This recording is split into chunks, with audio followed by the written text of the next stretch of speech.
serikali komenta amaguta bose Rigori hiria amaguta ase petrol amo ne diesel nigo bono bose nigo kiarentire tiberera ritindi mona ase gatia bananchi nabo igo abarai au oyo korigekero kyobo governor ase county ya Nyamira Omowakiri Victor Swanya nigo bona amochirie serikali ase OKOREMARIA Omotaka kagokora negeta senikero gya Nsoko TV gwetera ase nchira yesimi nigatebireho gukina kweri Rigori amaguta nigo Ogokinia ebinto amagori egento Omotaka ataikiraniri nigo Swanya ako aruro kubore ocha ase serikali kobeka hemero birio yo kwanekia nechikori ngoria hengana yu ase nchira wikirana.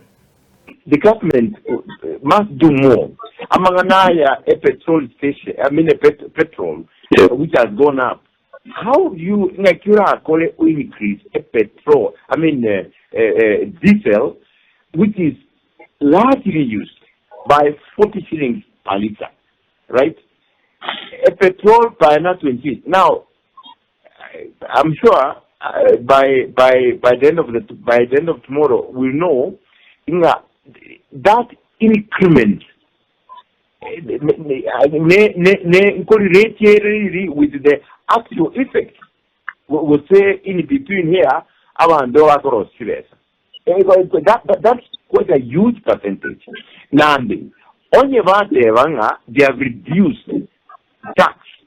It's not reflected in the increase of the petrol, the way the general petrol products, right?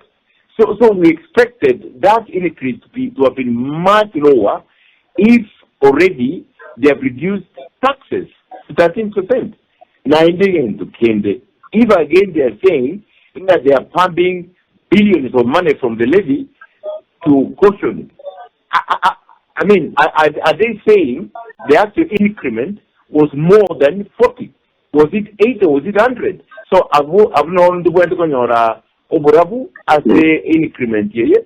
So the Mwananchi Abeshwanga in between the cartels, the fuel cartels are not using the war in the Middle East to exploit Mwananchi. And definitely this is going to affect literally the poor people. The poor people about me as matter.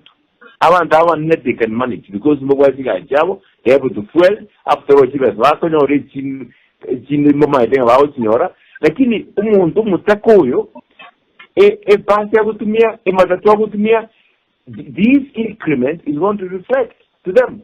Even the wako voucher kogora yours is they will increase all the products they are using. Even amavere, even umugati, even inki. The poor person. So I think ESERIKARI needs to come out clear to understanding if they have said that they have used the petroleum levy money to caution the Mwananchi. How does it translate when you still say that even with all these cautions we're talking about, reduction of VAT, you still have to increase the fuel by 40 shillings and 28 shillings respectively. Those are the things I think we're going to clarify by the state so that Mwananchi have a settled